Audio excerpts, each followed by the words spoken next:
Hello netizens, be one of us. Ito na nga ang latest update sa Ong Fam Gio-ong at Alex Gonzaga nag-collab na.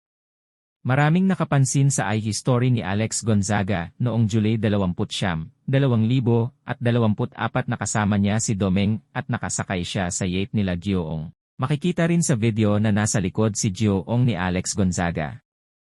Ito na siguro ang pinakamalaking collaboration ni Gio-ong ganon din kay Alex. Si Gio-ong ay hindi ordinaryong vlogger lamang, siya lang naman ay umaani ng million views sa YouTube, kaya ito siguro ang nag-push kay Alex Gonzaga na i-collab ito.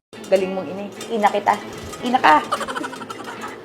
Si Alex ay kilala natin na mahilig makikollab sa mga successful vlogger. Ang latest na collaboration ni Alex ay si Kamangyan at umani ito ng million views. Perfect na perfect! Mahigitan kaya ito ng Ong Fam kung sakali na ilabas na ang video collaboration nila. Maprarang kaya ni Alex si Gio-ong, pero may Ong Fam din na ayaw nila makikollab si Gio-ong kay Alex, dahil daw baka magkaroon ng issue, lalo na at may kapilyohan din tong Alex. So there was a time when I was in my 20s, early 2020, magta-21 ako. I was so traumatized. Pinagsisigawan ako ng isang artista na matanda. Pinagsisigawan niya talaga ako from head to foot, everything. Kasi akala niya, galing ako sa bahay, late lang ako. Hindi niya alam na galing ako sa work kasi siguro hindi sinabi sa kanya.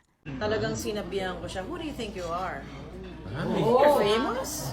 Who are you? What name have you made? Have you carved your name in stone in show business?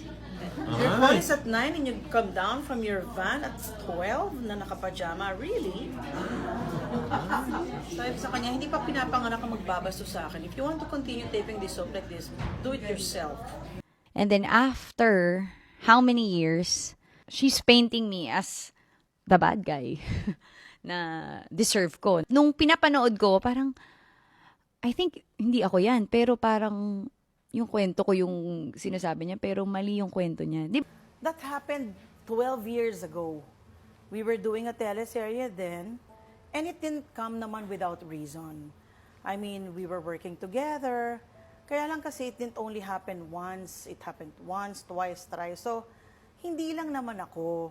There were other co-workers who were also getting irked about yung working habit niya or, you know, the way she was. Pero kayo, ano ang opinyon nyo sa collaboration na ito?